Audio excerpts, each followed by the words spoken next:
3వ అధ్యాయము 21వ వచనాన్ని మనం చదువుతున్నాం. ఎఫెసీయులకు రాసిన పత్రిక 3వ అధ్యాయము 21వ వచనాన్ని మనం ధ్యానం చేద్దాం.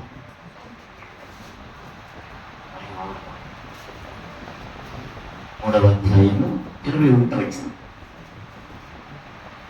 చదువుతుండే ఎవరంటే చదవడమ్మా. మనము అడిగిన వాటికంటేను ఊహించని వాటికంటేను అత్యధికముగా చేయు శక్తి గల దేవునికి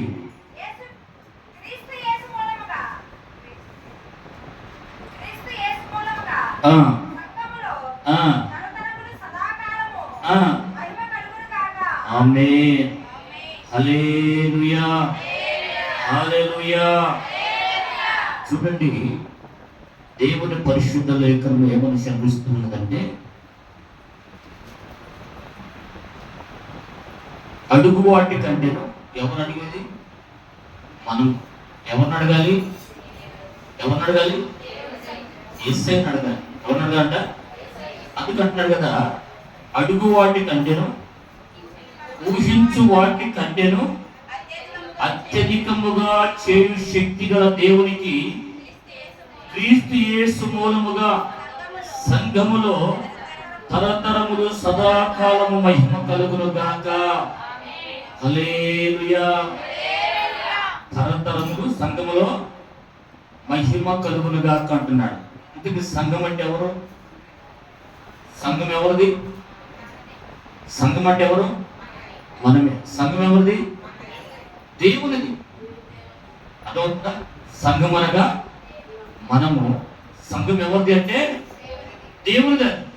అయితే దేవుని సంఘముగా మనం ఎలా ఉండాలి అంటే దేవునికి మహిమ తెచ్చేవారిగా ఉండాలి. ఆమేన్. ఎలా ఉండాలంట? దేవునికి మహిమ తెచ్చేవారిగా ఉండాలి.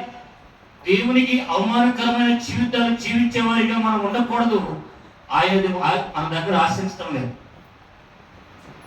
ఆయన మన దగ్గర ఏం ఆశిస్తున్నాడంటే దేవునికి మహిమకరముగా జీవించేవారిగా మనం ఉండాలని, దేవునికి మహిమ తెచ్చేవారిగా మనం ఉండాలని ఆయన ఆశిస్తున్నాడు. కనుక సంఘము దేవునిది. సంఘం అనగా మనం. ఎఫెసీయులకు రాసిన పత్రిక 5వ అధ్యాయము 27వ వచనంలో మరొక మాట రాయబడుతూ ఉన్నది. అటువలే యేసుక్రీస్తు వారు కూడా సంఘాన్ని ప్రేమిస్తూ ఉన్నాడు. ఏం చెప్తానంట? సంఘాన్ని అంటే మనల్ని ప్రేమిస్తూ ఉన్నాడు ఆయన. జాగ్రత్తగా ఉన్నారు. ఎవరిని ప్రేమిస్తున్నాడు ఆయన? మనల్ని ప్రేమిస్తూ ఉన్నాడు ఆయన. చదువుతాను. అది కలంకమైనను ముడతైనను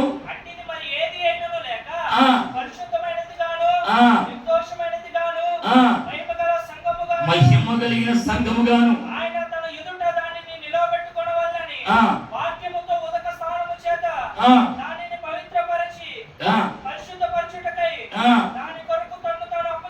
దేవుని నామానికి మహిమ కలుగును గాక. హల్లెలూయా. చూడండి ప్రియ దేవుని బిడ్డలారా, సంఘమును ప్రేమించి అది కళంకమైనను. ఏదంటే కళంకమైనను? దేని గురించి మాట్లాడుతున్నాడు? సంఘం గురించి. సంఘం అంటే ఎవరు? నువ్వు, నేను, మనందరం కూడా. అయితే సంఘము ఎలా ఉండాలంట? కళంకమైనను ముడత అయినను పరిశుద్ధమైనది గాను నిర్దోషమైనది గాను మహిమ గల సంఘము గాను ఆయన ఎదుట దానిని నిలబెట్టుకునవలనని వాక్యముతో ఉదక స్నానము చేత దాన్ని పవిత్రపరిచి పరిశుద్ధపరచుటకై దాని కొరకు తను తాను అప్పగించుకొనెను. దేవుని నామానికి మహిమ కలుగునుగా. కనుక ఈ రోజున సంఘముగా మనం ఎలా ఉండాలి అంటే కళంకము లేని వారిగా ఉండాలి. పరిశుద్ధపరచబడిన వారు కనుక మనం పరిశుద్ధముగా ఉండాలి. అందుకనే దేవుడు మనల్ని ఆయన ఎదుట నిలబెట్టుకోవడానికి తన వాక్యము చేత అనగా తన నోటి మాట చేత మనల్ని ఉదక స్నానం చేయించాడంట. దేవుని నామానికి మహిమ కలుగునుగా. హల్లెలూయా. కనుక దేవుని బిడ్డలమైన మనము దేవుని ఎదుట కళంకము లేని వారిగా ఉండాలి. అర్థమవుతుంది దేవుని బిడ్డలారా? ఒక ఆమె అంటుంది, ఏంటో దేవుడు పదే పదే నాతో మాట్లాడుతూ ఉన్నాడు, నేను పాపిని అని. పాపిని అని ఏ విషయంలో దేవుడు నాతో మాట్లాడుతున్నాడు, దేవుడే మాట్లాడుతున్నాడు అన్న సంగతి నీకు తెలిసినప్పుడు ఏ విషయంలో పాపిని నీవు అన్నది నీకు తెలియదా? గ్రహించాలి. ఏ విషయంలో ఆయన పాపిని, దేవుడు నాతో మాట్లాడుతున్నాడు. ఒకవేళ అనుకుందాం నేను దొంగను, నేను మోసగాడను, నేను వ్యభిచారిని అనుకుందాం, దేవుడు నాతో మాట్లాడుతున్నాడు. నేను చేసే పాపం నాకు తెలిసినప్పుడు దేవుడు నన్ను ఎందుకు హెచ్చరిస్తున్నాడు, ఎందుకు విమర్శిస్తున్నాడు, ఎందుకు ఉద్దేశపూర్వకంగా మాట్లాడుతున్నాడు అని ఆమె నువ్వు తెలుసుకోవాలి, నువ్వు గ్రహించుకోవాలి. గ్రహించుకున్నప్పుడు నీవు కళంకము లేనిదానిగాను ముడతను లేనిదానిగా దేవుని ఎదుట నిలబడగలుగుతావు. దేవుని నామానికి మహిమ కలుగునగా. దేవుని యొద్ద నుంచి సంఘము దగ్గరకు హెచ్చరిక వచ్చినప్పుడు మనం సరి చేసుకోవడానికి ఇష్టపడాలి. అంతేగాని మనం జీవితకాలం అంతా కూడా పాపంలో జీవించడానికి ఇష్టపడకూడదు. దేవుని నామానికి మహిమ కలుగునగా. చూడండి దేవుని బిడ్డలారా, పౌలు పత్రికలో మనం చూస్తే గలతీయులకు రాసిన పత్రికలో 1వ అధ్యాయము 23-24 వచనాలు ఒకసారి మనం చదువుకుందాం. 23-24 వచనాలు ఒకసారి మనం చదువుకుందాం.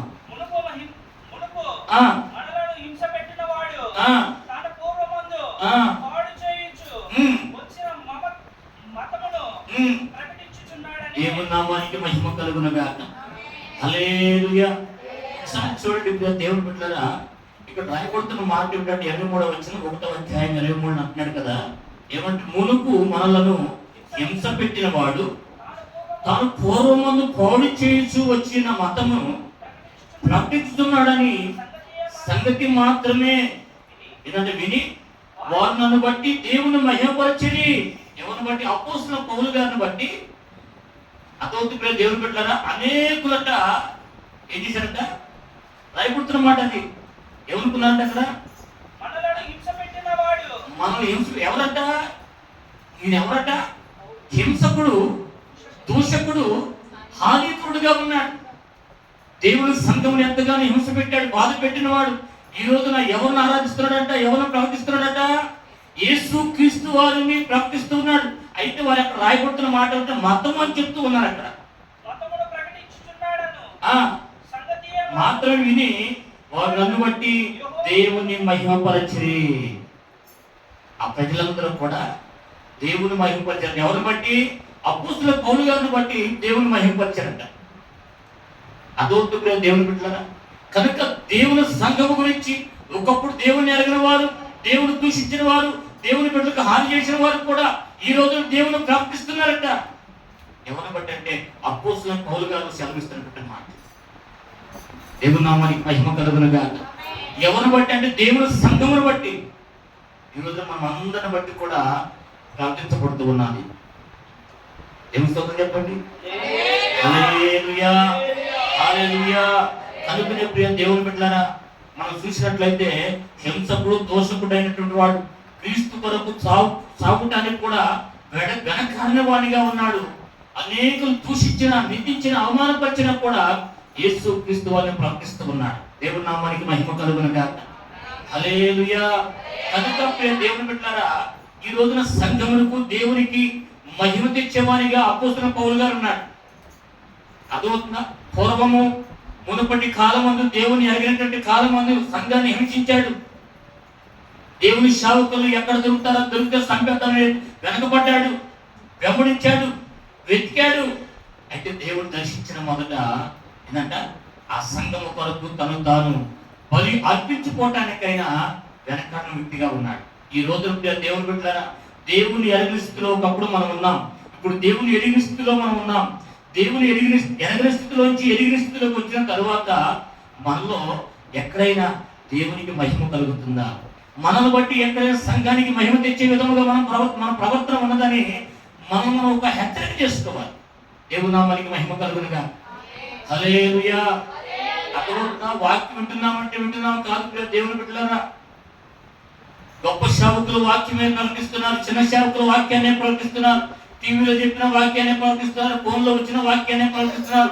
అది దేవుని కూర్చేటువంటి మాట, అది దేవుని సంఘమును కూర్చేటువంటి మాట అది. కనుక దేవుని నమ్ముకునకు మరొక రకంగా ఉన్నాము, నమ్ముకున్నాక మరొక రకంగా ఉన్నాం. అయితే ఇప్పుడు ఉన్నటువంటి మనము ఎవరికి మహిమ తెచ్చేవారిగా ఉన్నాం? దేవునికా, లోకానికా? దేవుని నామానికి మహిమ కలుగునుగా. చెప్పండి, ఎవరికి మహిమ తెచ్చేవారిగా ఉన్నాం? మన క్రియలు ఏమైనా మారినాయా? మన ప్రవర్తన ఏమైనా మారిందా? మన నోటి మాట ఏమైనా మారిందా? చెప్పగలుగుతారు ఎవరైనా? అయ్యా, పూర్వమందు ఒకప్పుడు ఇలా ఉన్నాను, ఇప్పుడైతే యేసుక్రీస్తు నమ్ముకున్న తర్వాత నేను సంఘానికి మహిమ తెచ్చేవారిగాను, క్రీస్తు యేసునకు మహిమ తెచ్చేవారిగా నేను ఉన్నానని సాక్ష్యం ఇవ్వగలిగిన వారిగా ఉన్నాను. దేవుని నామానికి మహిమ కలుగునుగా. హల్లెలూయా, హల్లెలూయా. అర్థమవుతుంది ప్రియ దేవుని బిడ్డలారా, యేసుక్రీస్తు వారిని నిందించాడు, అవమానపరిచాడు. అర్థమవుతుందా? ఇంకా తనకి సేవకుల్ని దొరికి చంపడానికి వెనకాడలేదు. అటువంటి వాడి రోజున యేసయ్య కొరకు ప్రాణం పెట్టడానికి సిద్ధపడతాం. మరి మనం ఎలా ఉన్నాం చెప్పండి? ఆమె హాస్పిటల్లో పనిచేస్తుంది. హాస్పిటల్లో పనిచేస్తుంటే అక్కడ ఒక విశ్వాసం ప్రార్థన చేద్దామని హాస్పిటల్కి వెళ్ళారు. విశ్వాసం ప్రార్థన చేద్దామని హాస్పిటల్కి వెళ్తే అక్కడ ముందు ఆమె నాకు వందనాలు చెప్పింది. ఎందుకంటే హాస్పిటల్కి వెళ్ళిన ప్రతి ఒక్కరికి మనం వందనాలు చెప్పలేక, ఎందుకంటే దేవుని ఎరిగిన వాళ్ళు ఉంటారు, ఎరిగిన వాళ్ళు కూడా ఉంటారు. అక్కడికి వెళ్ళి వెళ్ళగానే అయ్యగారు వందనాలు అంటారు. అమ్మ వందనాలు. ఏమ్మా పని చేస్తావా? అవునయ్య. ఎన్నాళ్ళు చేస్తున్నావు? చేస్తున్నాను 12 సంవత్సరాలు. అవునా? మంచిదమ్మా. మరి ఈ జాబుల గురించి అంటే ఈ డబ్బు గురించి జాబేనా, దేవుని గురించి ఏమైనా సాక్ష్యం ఇస్తున్నామని అన్నా. జాబ్ చేస్తున్నాం కదా, జాబ్ చేస్తున్నానికి ఇక్కడ ఉన్నాం, హాస్పిటల్లో పని చేస్తున్నందుకు ఇక్కడ ఉన్నాం. అయితే నువ్వు దేవుని నమ్ముకున్నావు కదా, చూడగల వందనాలు చెప్పావు కదా, దేవునికి సాక్షిగా నువ్వేమన్నా ఇక్కడ నడుచుకుంటున్నావని అన్నా. అంటే ఏందయ్య గారన్నా? ఏం లేదురా, యేసయ్యని నమ్ముకున్నాక యేసయ్యకి మహిమ తెచ్చే బిడ్డగా నువ్వు ఈ హాస్పిటల్ ఎవరికైనా చిన్న మాట చెప్పావంటే, చెప్పానయ్య గారు నేను వైద్యం చేసి మొదట దేవుని జ్ఞాపకం చేసుకుంటాను, ప్రార్థన చేస్తాను, అందరూ చెప్తాను, నేను ఎవరికి ఇండెక్షన్ చేస్తాను, వెళ్ళిన ప్రతి చోట కూడా నా దేవుని గురించి నేను సాక్ష్యం ఇస్తున్నాను. యేసయ్యని నమ్ముకోండమ్మా, ఈ సుధులతో పనుడదమ్మా, యేసయ్యని నమ్ముకోండి, ఈ హాస్పిటల్తో పనుడదమ్మని నేను అనేక మందికి చదివిస్తున్నానండి అన్నాను. మరి ఈ రోజున దేవుని బిడ్డలుగా ఇక్కడ చాలా మంది ఉన్నాం. మనం ఎవరమైనా మనం పనులు చేస్తున్న చోట కానీ, ఏమా పని చేస్తున్న చోట కానీ, ప్రయాణం చేస్తున్న చోట కానీ, మనం వెళుతున్న మార్గంలో మన లైన్లోనే మన ఇళ్ళ దగ్గరే చాలా మంది దేవుని దగ్గర వాళ్ళు ఉన్నారు. మరి ఎక్కడైనా దేవునికి సాక్షిగా, దేవునికి మహిమ తెచ్చేవానిగా, పలానా సంఘానికి వెళుతున్నా, నేను పలానా సంఘంలో విశ్వాసిని, పలానా సంఘంలో నేను ఒక గొప్ప విశ్వాసిని, పలానా సంఘంలో నేను పాటలు పాడతాను, పరిచయం చేస్తాను, ప్రయత్నంలో నేను నెంబర్ని, కనుక నన్ను బట్టి దేవునికి మహిమ కలగాలని ఎప్పుడైనా దేవునికి సాక్షిగా, దేవునికి మహిమ తెచ్చేటట్టుగా నువ్వు దేవుని మాటలు కొన్ని అయినా ఎవరిని చెప్పావా? దేవుని స్తోత్రం చెప్పండి. చెప్పారు ఎవరన్నా? ఇక్కడి నుంచి అయినా ప్రారంభించాను, ఇక్కడి నుంచి అయినా దేవుడికి మహిమ తెచ్చేవారిగా ఉండండి. అదో దేవుని పెట్టారా? చదవండి, వాక్య భాగం చదువుకుందాం. మనం ఆదికాండం 41వ అధ్యాయము 37 వచ్చిన నుంచి మనం చదువుకుందాం. ఆదికాండము 41వ అధ్యాయము 23, 24 వచ్చిన మనం చదువుకుందాం. అమ్మా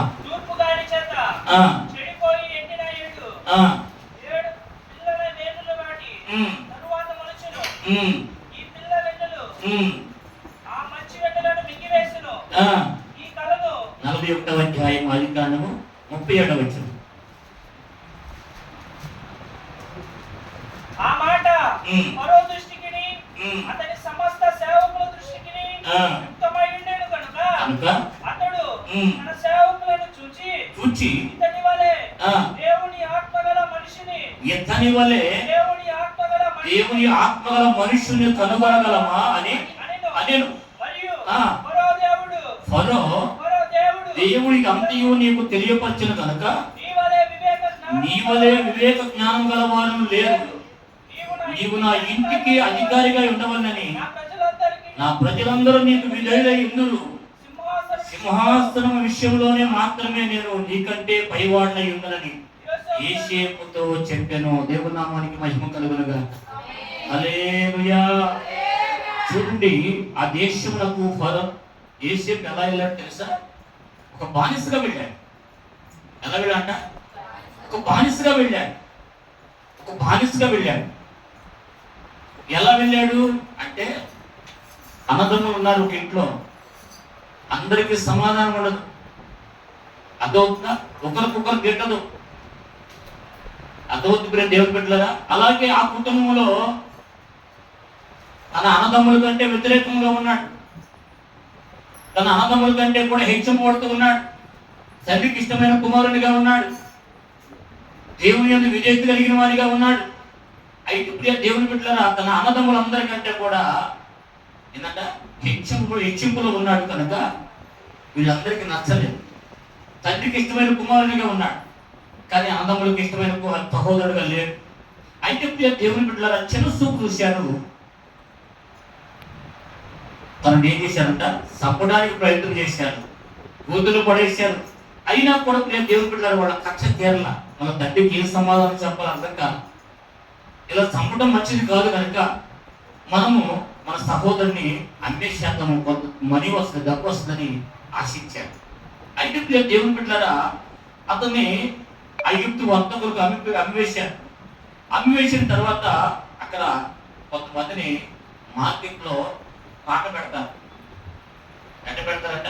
అడ్డిగల్ల పాట పెట్టినట్టుగా మనుషులు కూడా పాట పెడతారు అక్కడ. అలా పాట పెట్టినప్పుడు పోతీఫరు యొక్క కన్ను యోసేపు మీద పడింది. చూడటానికి బాగున్నాడు, అందంగా ఉన్నాడు, మంచి కలర్, అదవుతా మనకు పని చేయడానికి చాలా బాగుంటాడు నా ఉద్దేశంతో అతను తీసుకుని వెళ్ళాను, కొనుక్కెళ్ళాను.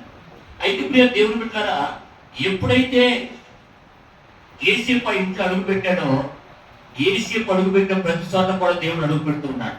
దేవుని నామానికి మహిమ కలుగునుగా. హల్లెలూయా. అయితే ప్రియ దేవుని బిడ్డలారా, యోసేపులో ఉన్నటువంటి సుగుణాలను బట్టి, యోసేపులో ఉన్నటువంటి సుగుణాలను బట్టి అయితే అధికారి మనం చూస్తే రాయబడుతున్న మాట, అక్కడ రాయబడుతున్న మాట చూడండి. ఏమంటున్నాడు తెలుసా? ఫరో అంటున్నాడు, దేవుడు నీకు తెలియపరిచిన కనుక నీ వలే వివేక జ్ఞానములు గలవారు ఎవరు కూడా లేరు. మరి ఈ జ్ఞానం ఎక్కడి నుంచి వచ్చాడు అంటే, ఎక్కడి నుంచి వచ్చాడట చెప్పాలా? దేవుడే నడిపించాడు. దేవుని బిడ్డలు ఎలా ఉండాలంట? జ్ఞానం కలిగి ఉండాలి. దేవుని బిడ్డలు ఎలా ఉండాలంట? ఆత్మ జ్ఞానం కలిగిన వారిగా ఉండాలి. ఈ రోజున దేవుని బిడ్డలు ఎలా ఉన్నారంటే, జ్ఞానం లేని వారి గాను, దుర్భాషలాడేవారు గాను, ఇష్టానుసారమైన జీవితం జీవించేవారిగా ఉన్నారు. లోపడే మనస్తత్వాలు లేవు. అయితే దేవుని బిడ్డలారా, ఇక్కడ అంటున్నాడు, నీవు నా ఇంటికి అధికారమై ఉండవలెను. ఎవరంటాడంట? మహారాజు గారు అంటున్నాడు. ఫరో ఎవరితో అంటున్నాడు? యోసేపు అంటున్నాడు. యోసేపు ఆ దేశానికి ఎలా వెళ్ళాడంటే బానిసగా వెళ్ళాడు. అక్కడ దూషింపబడ్డాడు, నిందించబడ్డాడు, అవమానపరచబడ్డాడు, చెరసాల్లో ఉన్నాడు. కానీ దేవుడు మాత్రం విడిచిపెట్టలేదు. నిందలు వస్తాయి, అవమానాలు వస్తాయి. దేవునికి మహిమకరంగా జీవించే ప్రతి ఒక్కరికి నిందలు వస్తాయి. దేవునికి మహిమ తెచ్చే బిడ్డలుగా, సంఘానికి మహిమ తెచ్చే బిడ్డలుగా, యథార్థంగాను కళంకం లేని వారిగాను, ఏదంట ముడతైన డాగలు లేని వారిగా జీవించే వారికి ఎప్పుడు కూడా నిందలు వస్తూ ఉంటాయి. అయితే మనం ఎలా ఉండాలంట? దేవునికి నమ్మకస్తులుగా ఉండాలి. బాధలు వస్తున్నాయిలే, నిందలు వస్తున్నాయిలే, అవమానాలు వస్తున్నాయిలే, ఏదంట మనం అందరికీ ఎట్లా ఉన్నాం, వ్యతిరేకంగా ఉన్నాం అని చెప్పేసి ఏ విషయంలో కూడా రాజీ పడేవారిగా ఉండమాకండి. నేను యథార్థంగా మాట్లాడుతున్నాను, నిందలు వస్తాయి. నేను పరిశుద్ధిగా ఉన్నదని చెప్తే అనేకులకు వ్యతిరేకం అవుతాం. అయినా సరే ఏంటంట మనం ఎలా ఉండాలంట? నమ్మకంగా ఉండాలి. దేవుని నామానికి మహిమ కలుగునుగా. హల్లెలూయా. కనుకనే ప్రియ దేవుని బిడ్డలారా, ఈ యోసేపు ఎటువంటి వాడని మహారాజు గుర్తించాడంటే, దేవుని ఆత్మ కలిగి వివేక జ్ఞానములు కలిగి జీవించే విషయంలో దేవునికి మహిమ తెచ్చేవాడిగా ఉన్నాడు. ఎక్కడంటే అది అన్యుల దేశం, అది దేవుని ఎరగినటువంటి దేశము, దేవుని దూషించేటువంటి దేశము, దేవుని బిడ్డలను అవమానపరిచేటువంటి దేశంలో దేవునికి మహిమ తెచ్చే బిడ్డగా ఉన్నాడు. అక్కడ ఈ రోజున మనం ఎలా ఉన్నాం? సంఘ బిడ్డలుగా పలానా సంఘస్థులు ఎలా ఉన్నారు, పలానా క్రైస్తవులు ఎలా ఉన్నారని దేవునికి ఏంటంటే నింద తెచ్చేవారి గాను, అపదృష్టి పాలయ్యే వారికి మనం ఉండకూడదు. దేవుని నామానికి మహిమ కలుగునుగా. హల్లెలూయా. అందుకనే ప్రియ దేవుని బిడ్డలారా, అంటున్నాడు, నీవు నా ఇంటికి అధికారమై ఉండవలెను, నా ప్రజలందరూ నీకు విధులై ఉందురు. చూశారు ప్రియ దేవుని బిడ్డలారా, ఎవరైతే చిన్న చూపు చూశారో, ఎవరైతే వీడు పనివాడు, అదొంతా వీడు యూదుడు అని చిన్న చూపు చూశారో వాళ్ళందరూ కూడా ఈ రోజున అతనికి విజయులై ఉన్నారంటారు. ఇక్కడ అదే మాట చెప్తున్నాడు, విధేయుల ఇందులు సింహాసనం విషయంలో మాత్రమే నేను నీకంటే పైవాడినై ఉందని ఏసేపుతో చెప్పాను. చూడండి ప్రియ దేవుని బిడ్డలారా, పేరుకు మాత్రం నేను రాజునే, మొత్తానికి ఏలికి చేసే నువ్వే. ఎందుకంటే నువ్వు ఆత్మ జ్ఞానం కలిగిన వాడవు. ఎవరి ఆత్మ? దేవుని ఆత్మ. అదొక దేవుని బిడ్డలారా, అనేక సంవత్సరాల నుంచి దేవుడు నమ్ముకుని ఉన్నాం, ఇంతవరకు ఆత్మ కలిగి లేవు. ఏమన్నా బాప్తిసం తీసుకున్నావు? నేను తీసుకున్నాను. ఆత్మ పొందుకున్నావా? ఇంకా లేదయ్యా. ఎందుకని? అంతే, ఆ మాట అడిగితే ఉండరా. అదవుతున్నా, నువ్వు ఎక్కడ బాప్తిసం పొంది? నేను ఫలానా పెద్ద సంఘంలో బాప్తిసం తీసుకున్నాను. బాప్తిసం తీసుకున్నావు అయితే మరి రక్షణ పొందినప్పుడు దేవుడు నిన్ను దర్శించలేదా? దేవుడు నిన్ను బలపరచలేదా? దేవుడికి మహిమ కలిగే విధంగా సేవకులను ప్రేరేపించలేదా? నాకేదో తెలియదయ్యా. ఏం తెలీదు? నమ్మి బాప్తిసం పొందిన వాడు, నమ్మని వాడు శిక్షింపడు. నమ్మిన వారి పట్ల ఈ సృష్టిక్రియలు జరుగును. అర్థమవుతుందా? మరి నమ్మిన మరుక్షణం భాషలు మాట్లాడుతున్నావు రాయబడింది అక్కడ. కానీ ఈ రోజు వరకు కూడా నీకు ఏంటంటే పరిశుద్ధాత్మ అభిషేకం లేదు. దేవుడికి ఏంటమ్మా, దేవునితో మాట్లాడేటువంటి అనుభవం లేదు, ప్రార్థన జీవితం లేదు, ఏకాంత ప్రార్థన జీవితం లేదు. గుంపులో రావడం, గుంపులో వెళ్ళిపోవడం. అదేమంటే మా అబ్బాయి కొరకు బాగా ప్రార్థన చేయ్యా, మా అబ్బాయి కొరకు బాగా ప్రార్థన చేయ్యా అని నేను వ్యాపారం పెట్టుకుంటాను. బాగా సాగలేదు ఏంటంటే ఈ నుంచి అందరికి సాగలేదు చేయాలంట ప్రార్థన. అంటే జీవితకాలం అంతా కూడా ఎలా ఉంటారంటే వాళ్ళకు వాళ్ళే మహిమ తెచ్చుకునే వారిగా ఉంటారు తప్ప దేవునికి మహిమ తెచ్చే విధంగా మాత్రం వాళ్ళు మారరు. జీవితకాలం అంతా అంతే. వాళ్ళ మనస్తత్వాలు మారు, వాళ్ళ మాదిరి జీవితాలు మారు. పాత జీవితమే పాత మాదిరే తప్ప కొత్త మాదిరి అంటే ఏం లేదు. దేవుడు నామానికి మహిమ కలుగునుగా. హల్లెలూయా. చూడండి దేవుని బిడ్డలారా, మరొక మాట మనం చూద్దాం. మూడో మాట చూస్తే 6వ అధ్యాయము 26వ వచనం, దానియేలు గ్రంథం 6వ అధ్యాయము. మొదటిగా మనం చూస్తే దేవుని బిడ్డలారా, ఒకప్పుడు దేవుణ్ణి దూషించాడు, హింసకుడుగాను దోషకుడుగాను హానిగాడుగా ఉన్నటువంటి మరి అపోస్తలుడైన పౌలు గారు దేవుని నిమిత్తం చనిపోవటం కూడా వెనకాడంటున్నాడు. దేవునికి మహిమ తెచ్చేవానిగా ఉన్నాడు. రెండో మాట మనం చూస్తే యేసేపు తీసివేయబడిన వానిగా ఉన్నాడు. ఒక బానిసగా దేశానికి వెళ్ళాడు. బానిసగా వెళ్ళినటువంటి ఆ బానిస ఎక్కడున్నాడ? సింహాసనం మీద ఉన్నాడు. దేవునికి మహిమ తెచ్చేవానిగాను ఆ దేశం అంతా కూడా ఆత్మ జ్ఞానం కలిగిన వాడిగా అని చెప్పేసి పేరు పొందిన వాడిగా ఉన్నాడు. మూడో మాట మనం చూస్తే దానియేలు గ్రంథం 6వ అధ్యాయం 26వ వచనం ఒకసారి చదువుకుందాం.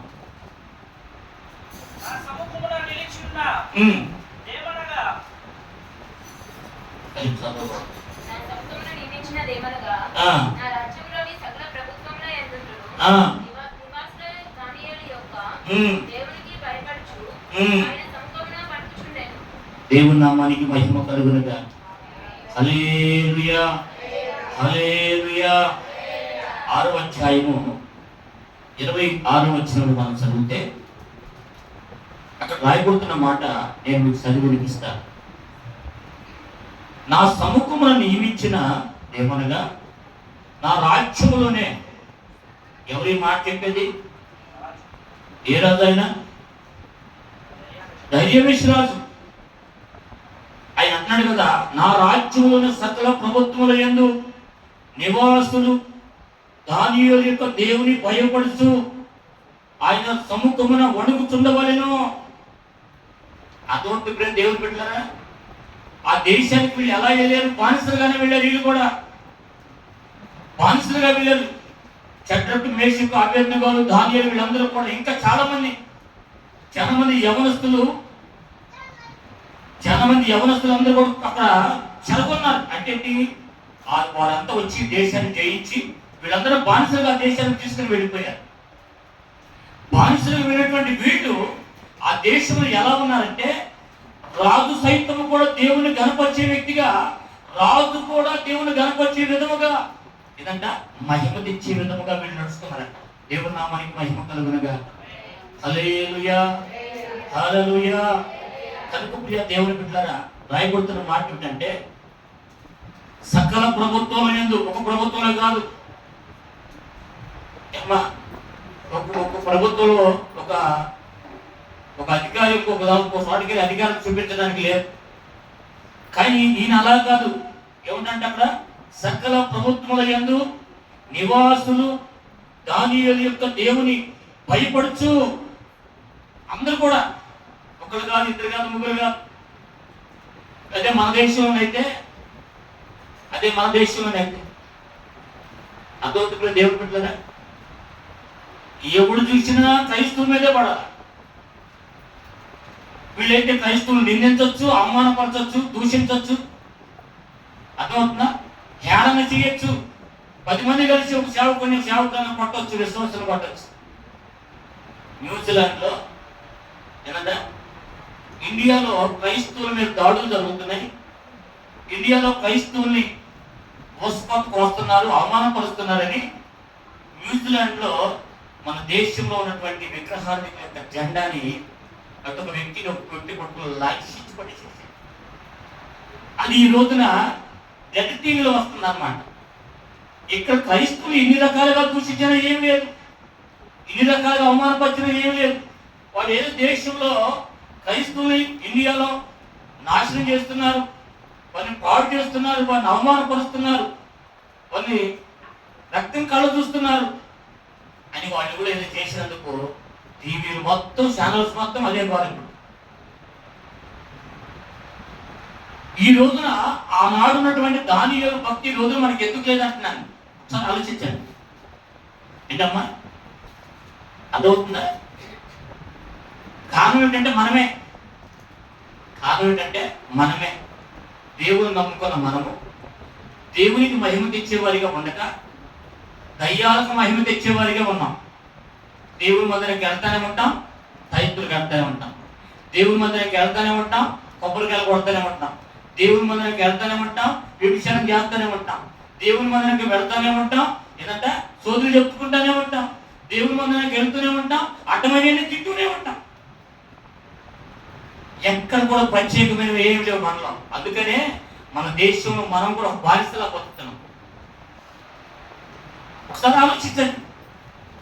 ఎందుకు నమ్ముకున్నా దేవుని అంటే, ఆ ఇంటి పక్కన వాళ్ళు నమ్ముకుంటున్నారా, అందుకని నేను నమ్ముకున్నా, అంతే కదా. వాళ్ళు నమ్ముకున్నారా, నేను నమ్ముకున్నాను. అసలు యేసయ్యని ఎందుకు నమ్ముకోవాలి, అసలు యేసయ్య దగ్గరికి ఎందుకు రావాలి? కామనన్నాను, అమ్మ చర్చికి వెళ్తారా మీరంటే వెళ్తానయ్యా, పిల్లలు కూడా వెళ్తారంటే వెళ్తారయ్యా, మరి బాప్తిసం ఎప్పుడు తీసుకోలేదయ్యా. అదేంటి, మేము నామకార్థంలే, ఈ మధ్య వెళ్తున్నాం చర్చి, మేము దేవుణ్ణి ఎరగం. ఎన్నా నుంచి చెప్తున్నారు ఏంటంటే, మేము 6 సంవత్సరాలు చెప్తున్నామయ్యా. 6 సంవత్సరాలు చెప్తున్నా మనకు రక్షణ లేదు, మారు మనసు లేదు. అదవుతుందా? కొత్తగా ఒకడు మన సంఘానికి వచ్చారు. వాళ్ళు ఎప్పుడు ఆయన 10వ తరగతి 7వ తరగతి చదువుతున్నప్పుడు కానీ చర్చికి వెళ్తారంటే ఇంతవరకు మారు మనసు లేదు. మీరు మారు మనసు పొందకపోతే ఎట్లా అని అడిగినందుకు చర్చి రావడమే మానేసేసాను. అంటే వీళ్ళకి ఏం కావాలి, వాళ్ళు ఏం చెప్పుకుంటారంటే, స్వర్ణబాగ్ నగర్లో ఉన్న 10 చర్చిలు 20 చర్చిలు మేము కానుకలు ఇస్తున్నాం, వస్తున్న మందిలో 2000 కానుక ఇస్తాం నెల. అంటే ఈ కానుక ఇవ్వటం మాత్రం తెలుసు, కానీ వాళ్ళకి ఏ సైన్స్ చేర్చుకోవటం మాత్రం తెలియదు. ఒకనాడు వాడు అడిచి కూర్చుంటాడట. ఎవడాడు? వాడు కానుకలోడు అనమాట. ఎవడాడు? ధనాపేక్ష మౌనం. వాడు వస్తాడు, వాడు వచ్చి కూర్చుని ఏం చేస్తాడంటే, నువ్వు కానుక ఇస్తా ఉండరా, నేను ఆశీర్వస్తానంటాడు. ఒక రోజు పడిపోతాడు, ప్రార్థన చేసే దిక్కుండదు, ఆదుకునే దిక్కుండదు, ప్రార్థన చేసుకున్న కూడా స్వస్థరా. మరి అప్పుడు కానుకిచ్చి తెచ్చుకుంటాడు స్వస్థ? ఒకసారి ఆలోచించాను. కనుక ప్రియ దేవుని బిడ్డలారా, దేవుని బిడ్డలైన మనము దేవునికి మహిమ తెచ్చేవారిగా ఉండాలి. దానియేలు ఎలా ఉన్నాడంటే, దేవునికి మహిమ తెచ్చే విధంగా ఉన్నాడు. ఎలా ఉన్నాడ? దేవునికి మహిమ తెచ్చే విధంగా ఉన్నాడు. చూడండి, నాకు రాయబడుతున్న మాట ఏంటంటే, దేవునికి భయపడుచు ఆయన ముఖమును వణుకుతుండవలెను, ఆయనే చెవుగల దేవుడు, ఆయనే యుగ యుగములు ఉండేవాడు. ఆయన రాజ్యమును నాశనము కానేరదు, ఆయన ఆధిపత్యము తుదమట్టుకు ఉండును. ఆయన విడిపించువాడు రక్షించువాడునై ఉన్నాడు అంట. విడిపించువాడు రక్షించువాడునై ఉండి పరమంతును భూమి మీద సూచక క్రియలను ఆశ్చర్య కార్యములు చేయవాడు. ఆయనే సింహముల నోటి నుండి దానియేలును రక్షించును అని రాయించాడ, రాజుగారు రాయించాడట వాక్యం. ఇక అందరూ కూడా దానియేలు దేవుణ్ణి ఆరాధించాలి, అందరూ దానియేలు దేవుణ్ణి కనపరచాలి. ఎంత గొప్ప కార్యం అది. అర్థమవుతుందమ్మా? ఒక బానిసగా వెళ్ళిపోయి అక్కడ దేవుని మహిమ ఒక వ్యక్తి కాదు, ఇద్దరు వ్యక్తులు కాదండి, డైరెక్ట్ గా ఆ రాజ్యాన్ని ఆ దేశాన్ని పరిపాలిస్తున్న రాజు సైతమే జెండా పైకి దేవుని మహిమపరచడానికి. దేవుని నామానికి మహిమ కలుగును గాక. హల్లెలూయా. మరి ఇక్కడ మనం దేవుని నమ్ముకున్నాం కదా, మరి మన ద్వారా ఏమన్నా దేవునికి మహిమ కలుగుతుందా? దేవుని నమ్మిన నాటి నుంచి ఎవరినైనా ఒక వ్యక్తిని దేవునికి నడిపిస్తే దేవునికి మహిమ, సంఘానికి మహిమ. అదవుతుందా? నేను ఇన్ని సంవత్సరాలు దేవుని నమ్ముకుని సంఘానికి వెళ్తున్నాను, మరి ఆ సంఘంలోకి ఇంతమంది నడిపించారు, ఆ దేవునికే మహిమని ఏ రోజైనా సాక్ష్యం చెప్పగలిగేవా అంటే అట్లాంటి మనం ఎందుకు చెప్తాం? నా అప్పులు తీరిని, నా రాగాల దగ్గర ఏదంట ఇయే చెప్తాడట. ఇంక వేరే మనం రాలేదు. ఎందుకంటే అచ్చంగా మన బతుకు వాటి మీదే ఆధారపడు, అప్పుల మీద, రాగాల మీద. దేవుని మీద, దేవుని వాక్యం మీద మనకు అసలు ఆలోచన అవగాహన ఉన్నాయి మనం. ఎందుకంటే క్రమము లేనటువంటి భక్తి మనది, ఆచారాల భక్తి మనది, నామకార్థ భక్తి మనది. అర్థమవుతుందమ్మా? 15 వస్తే హాస్పిటల్కి వెళ్తే 10,000 అర్థం పెడతాం. అదే దేవుని గందులో కాలు తరిగిస్తే 50 రూపాయలు సరి పెట్టుకున్నాం. ఇది మా భక్తి. అవునంట అర్థమని నాకే లోపల ఇంటర్నెట్ ఇవాళ సెలవు బొమ్మలు వచ్చాయి, వెనక కింద స్ప్రింగ్ ఉండేది. ఇలా కలిగానే ఇట్లా కనీసం అడ్డాను కూడా తలకాయ. ఏది సీరియస్ చెప్తుంటే మీరు ఎవరు సీరియస్గా అన్నట్టు. దేవుని నామానికి మహిమ కలుగును గాక. హల్లెలూయా, హల్లెలూయా. అర్థమవుతుందా? మన దేశంలో అసలు వాళ్ళందరికీ 2,000 పింఛన్, 4,000 అయింది. అర్థమవుతుందా? ఏంటమ్మా 4,000 కదా, 4,000 అంట. ఒక ఆమంట పాస్టర్ దగ్గరికి వెళ్ళి కాను పెడుతుందంట. అయ్యా ఇదిగో నా దర్శనం భాగం అని. ఎందుకమ్మా ఉత్తరాలివి ఉంచుకోమంటే, లేదు లేదయ్యా గవర్నమెంట్ నాకు 4,000 పింఛనట్టు, మళ్ళీ వచ్చే నెల నేను బతుకుండాలని 4,000 తీసుకోవాలని, అందుకని 400 దశమ భాగం అని చెప్పి దశమ భాగం ఇస్తున్నాను పాస్టర్ గారికి. దేవుని నామానికి మహిమ కలుగునుగా. అందుకని నెక్స్ట్ నెలలో మనం ఒక నెలలో మనం చూడాలంటే దేవునికి ఏం చేయాలంట? కానుక సమర్పించాలి. నవ్వుకోవటానికి చెప్పలేదు, మిమ్మల్ని నేను బతులాడతాను. దేవుని నామానికి మహిమ కలుగునుగా. హల్లెలూయా. అర్థం ఆమె కానుకిచ్చి దేవుని మహిమపరిచింది. కానీ ఈరోజు మనం ఏం చేస్తామంటే 2 రూపాయల బిళ్ళలో, 5 రూపాయల బిళ్ళలో, 10 రూపాయల బిళ్ళలో అడుక్కునేటువంటి కూడా దారుణం అయిపోయారు. నేను అర్థమవుతుందా? మీ అందరికి పింఛన్లు ఎవరుతున్నారు తెలుసా? మేమే వస్తుంది. గవర్నమెంట్ వాడు కాదు ఇచ్చేది. ఎవరుతున్నారు అబ్బాయి పింఛన్ అన్ని? ఎవరుతున్నారు అనుకుంటున్నారు? మా దగ్గర ఇంటి పనులు అన్ని వసూలు చేసేసి ముసలిళ్ళందరికీ పింఛన్లు ఇస్తున్నారు. వాడి సొమ్ముగా తెచ్చి ఇచ్చుకొచ్చి ఇచ్చేది. అవునా కదా? ఎవరు తప్పులంటే అవన్నీ మన కష్టాలు అది. మన కరెంటు బిల్లు, మన రోడ్ ట్యాక్స్, మంచినీళ్ళ ట్యాక్స్ మొత్తం మేము ఎత్తుంటే నీకు వాడు ఎత్తుకొచ్చి 4,000 ఇస్తున్నాడు. అవి మీరు దేవునికి ఇవ్వడానికేమో చేతులు రాట్ల 2 రూపాయల బిళ్ళలు, 5 రూపాయల బిళ్ళలు. దేవుని నామానికి మహిమ కలుగునుగా. హల్లెలూయా. ఆఖరికి గుప్పిళ్ళు ఇప్పి కూడా దేవుని మహిమపరచవచ్చు. అదవుతుందా? కానీ ఈ రోజున అటువంటి పరిస్థితులు కూడా లేవు మనకి. దేవుని నామానికి మహిమ కలుగునుగా. హల్లెలూయా. కనుక తన భక్తి జీవితం ద్వారా రాజు దగ్గర ఆయనే చెవుగా దేవుడని రుజువు పరిస్థితుల్లో దేవుని మహిమపరిచాడు దానియేలు. అర్థమవుతుందిగా దేవుడు బిడ్డలారా? మరొక మాట చూద్దాం. దానియేలు గ్రంథము 3వ అధ్యాయము 28వ వచనం మాట చెప్పి ముగించేస్తాను. దానియేలు గ్రంథము 3వ అధ్యాయము 28వ వచనం. 3:28. నెబుకద్నెజరు ఉమ్, షద్రకు ఉమ్, మేషకు ఉమ్. అబేద్నెగో వారి ఆ, వీరి దేవుడు పూజారుడు. ఎవరటమ్మా? వీరి దేవుడు పూజారుడు. ఎవరు చెప్తారట? రాజు. రాజుగారు చెప్తారట. ఏ రోజు ఆయన? నెబుకద్నెజరు. నాకేమో చెప్పాడు? దర్యావేషు చెప్పాడు. ఇప్పుడు ఎవరు చెప్తున్నాడు? నెబుకద్నెజరు గారు చెప్తున్నాడు అన్నమాట. ఆయన రాజు. అదొకటి దేవుడు బిడ్డలారా ఏమంటాడ? ఎందుకని ఇంత మాట చెప్పాడు అంటే వాళ్ళు చాలా భక్తి పరులు. వాళ్ళ పరిశుద్ధులను కాపాడుకున్నారు. ఏ విషయంలో? అన్ని విషయాల్లో. వాళ్ళు తిండి పిచ్చి ఎక్కువ. ఎవడు నిప్పిస్తున్నా అంటే వాడు కొంత బయటకు వచ్చాను అంటారు. అదవుతుందా? అయితే బానిసలుగా వాళ్ళు తీసుకుని వెళ్ళి రాజదేహ సంరక్షణలో వీళ్ళందరూ పెడితే రాజుగారి భోజనం భుజించమని వీళ్ళందరూ చెప్పారు. అందరేమో మొదటి దినాన్ని బయలుదేరారు. ఈ నలుగురు మాత్రమే చాలా నిష్ఠగా. ఎందుకంటే రాజుగారి భోజనం ఎలా ఉంటుందంట మీరు చూస్తే తెలుస్తుంది. రాజుగారి భోజనం బల్ల మీద పందిని పడుకోబెట్టి కోసి పందిని ఆ పందిని పడుకోబెట్టి ఆ భోజనాన్ని తినమని చెప్తారు అక్కడ సినిమా చూస్తే. అందుకని వాళ్ళు ఏం చేశారంట, ఆ రాజు భోజనం మాకు వద్దయ్యా, పప్పు ధాన్యాలతో కూడిన పక్షాలను సారుమాగా అంట.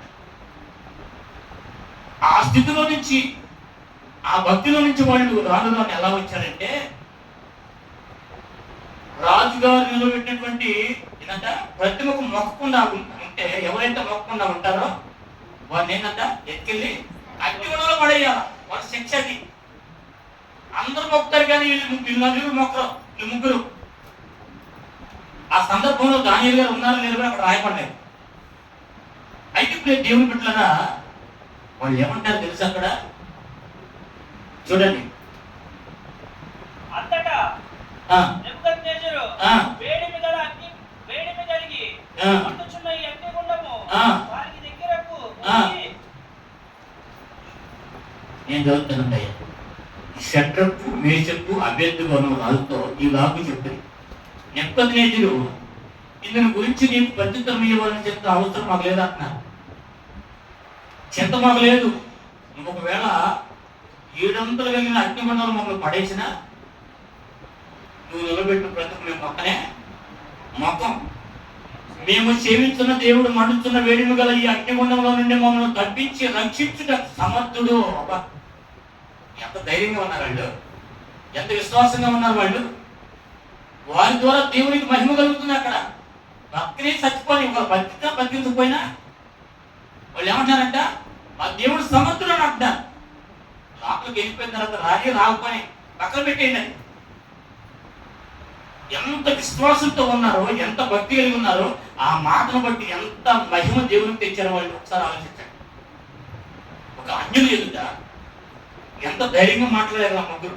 ఏమంటే అక్కడ మేము సేవించుతున్న దేవుడు ఆ, మండుచున్న వేడిమి గల ఈ అగ్నిగుండములో నుండి ఆ, మమ్మల్ని తప్పించి ఆ, రక్షించుటకు సమర్థుడు. ఆ, మరియు మరియు ఈ వశమున పడకుండా ఆ, ఆయన మమ్మల్ని రక్షించును. ఆ, ఒకవేళ ఒకవేళ రక్షించబడినను రక్షింపకపోయినను రాజా రాజా ఈ దేవతలను మేము పూజింపమనియు ఏంటంటే ఈ ఈ దేవతలను దేవతలు మేము పూజింపు మరియు నీవు నిలబెట్టించిన బంగారు ప్రతిమకు నమస్కరింపు మరియు తెలుసుకొనుము.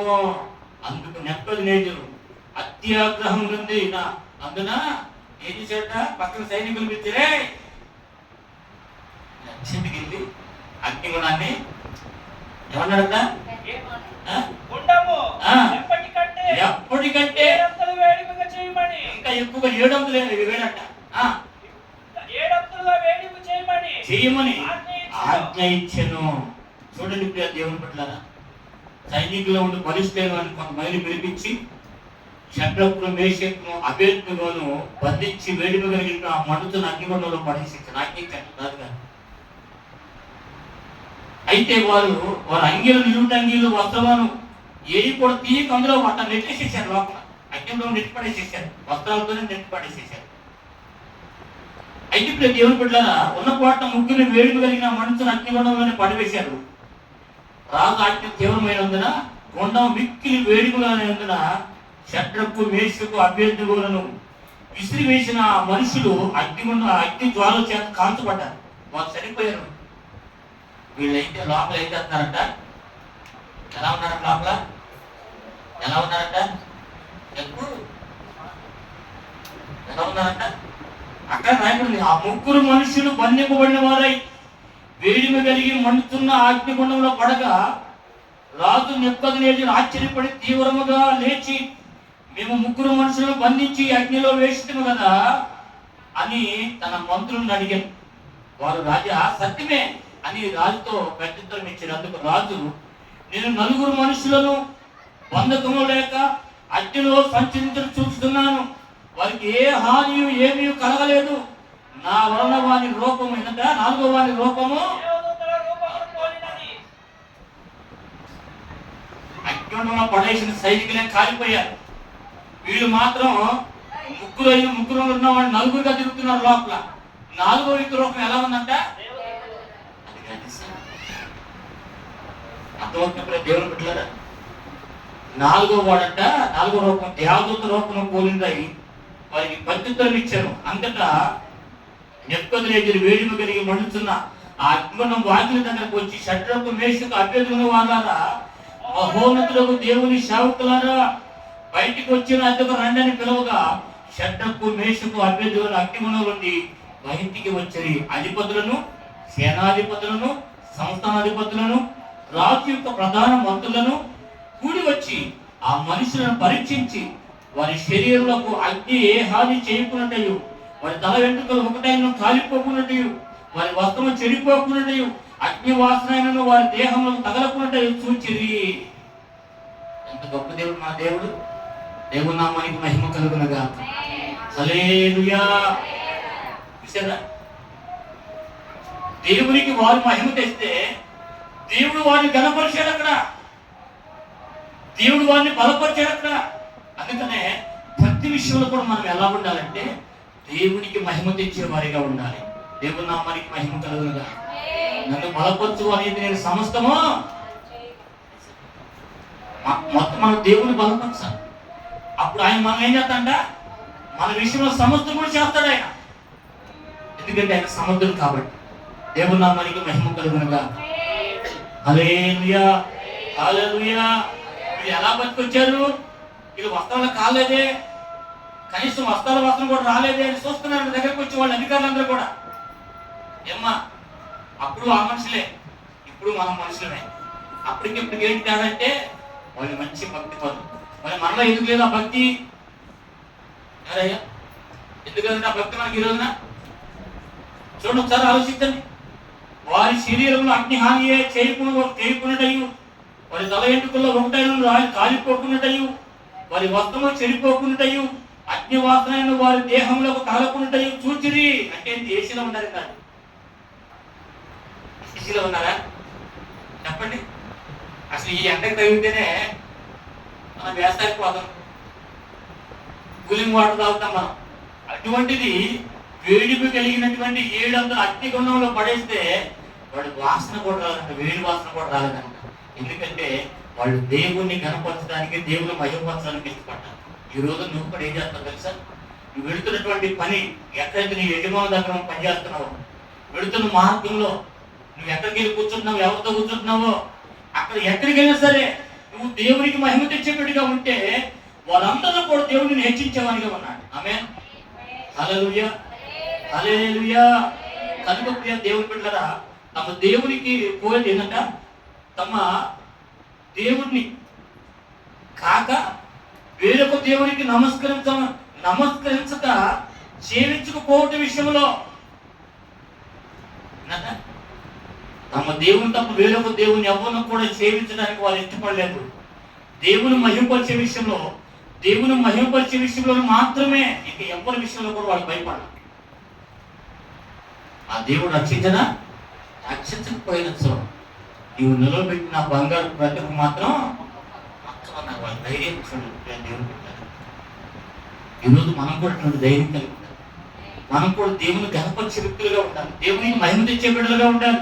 అమ్మ ఏ సంఘం మీద అంటే ఫలానా సంఘం అని ఆ సంఘాన్ని హెచ్చించేవారిగా మనం ఉండాలి. ఆమేన్. హల్లెలూయా, హల్లెలూయా. అర్థమవుతుంది దేవుడు బిడ్డలారా. కనుక నువ్వు ఎక్కడున్నా ఏ స్థితిలో ఉన్నా సరే ఎలా ఉండాలంట? దేవుడికి మహిమ తెచ్చి పెట్టడానికి ఉన్నాం. చూడండి, మరొక మాట చూస్తే పరిచర్యలో ఏంటంట, వారి ధైర్యాన్ని చూసి యేసుక్రీస్తుకు చెందిన వారని అనుకుంటలో వారు ఘనత తెచ్చారట యేసుక్రీస్తు అని. ఎవరు వాళ్ళు? ఒక్క మాట, చివరి మాట, 5వ మాట, పేతురు గారు రాసిన పత్రిక, అపోస్తుల కార్యములు 4వ అధ్యాయము 13, 14 వచనం చదువుతున్నాం. అపోస్తుల కార్యములు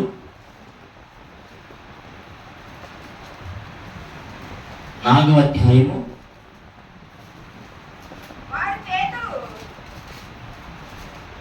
4వ అధ్యాయము 13వ వచనం. వారు పేతురు యోహానుల ధైర్యమును చూచినప్పుడు వారు విద్య లేని పాములని గ్రహించి ఆశ్చర్యపడి వారు యేసుతో కూడా ఉండిన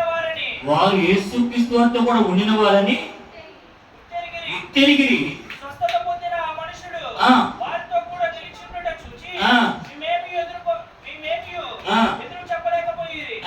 అప్పుడు సభ వెలుపలకు పోవుడని వారికి ఆజ్ఞాపించి తమలో తాము ఆలోచన చేసేది. దేవుని నామానికి మహిమ కలుగునుగా. వాళ్ళు పరిశీలన చేసే విషయంలో కూడా ధైర్యంగా ఉన్నారంట. మరి మా ధైర్యం మనకు ఉందా?